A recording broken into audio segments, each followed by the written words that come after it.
dit res. Segur que ens ho diran quan ja estem a l'ESO. Fa molta pena que sí.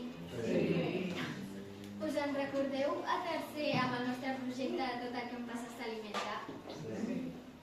Ara tots anem mirant les etiquetes de la xocolata. O a quart, quan vam fer sobre la història.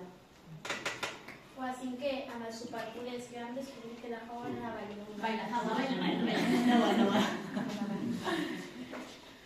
Però bueno, una mica d'alegria perquè com ja hem fet el taller i ja esteu aquí, que som un gran públic, us hem de dir tots i totes que moltes gràcies!